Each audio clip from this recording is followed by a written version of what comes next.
মানে না, পোষ মানায়।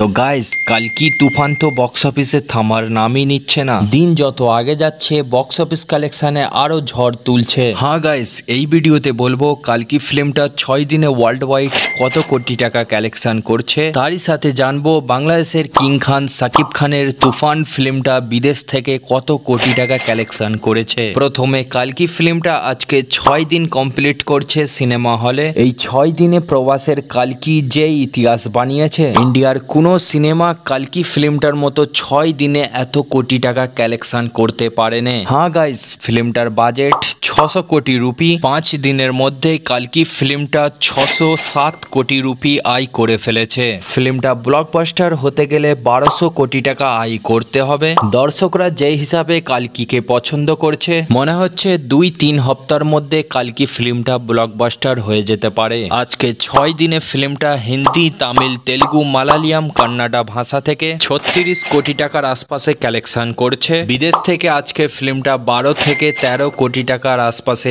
আয় করতে পারে। এরই সাথে কালকি ফিল্মের 6 দিনে ওয়ার্ল্ড ওয়াইড কালেকশন 49 কোটি টাকা। ফিল্মটার 6 দিনে ওয়ার্ল্ড ওয়াইড টোটাল কালেকশন 657 কোটি রুপি। এবার কথা বলবো কিং খান সাকিব খানের তুফান ফিল্মটা সিনেমা হলে আজকে 16 দিন কমপ্লিট করছে। ফিল্মটা বক্স অফিসে একটা আলাদা রকমেরই তুফান চালিয়ে যাচ্ছে। বাংলাদেশের বক্স অফিসে একটা নতুন ইতিহাস বানিয়ে ফেললো কিং খান সাকিব। ফিল্মটা এখন অবধি 15টা কান্ট্রিতে রিলিজ হয়েছে। 5 তারিখে ইন্ডিয়া, আরো সব অনেক দেশে রিলিজ হবে তুফান। তো গাইজ, বুঝতেই পারছো তুফান আবার বক্স অফিসে ঝড় তুলতে যাচ্ছে। মুভিটা এখন অবধি শুধু বাংলাদেশ থেকে 25 কোটি 70 লাখ রুপি কালেকশন করে ফেলেছে। ফিল্মটা বিদেশ থেকে 5 দিনে টোটাল কালেকশন করেছে 5 কোটি 35 লাখ রুপি। এরই সাথে তুফান ফিল্মের 16 দিনের ওয়ার্ল্ড ওয়াইড কালেকশন 31 কোটি 5 লাখ রুপি। গাইস, তুফান ওয়ার্ল্ড টাইম ব্লকবাস্টার হয়ে গেছে। তো এই ছিল কালকি ও তুফানের বক্স অফিস কালেকশন আপডেট। ভিডিওটা ভালো লাগলে অবশ্যই একটা লাইক করবে আর চ্যানেলকে সাবস্ক্রাইব করে আমাদের সাথে থাকবে।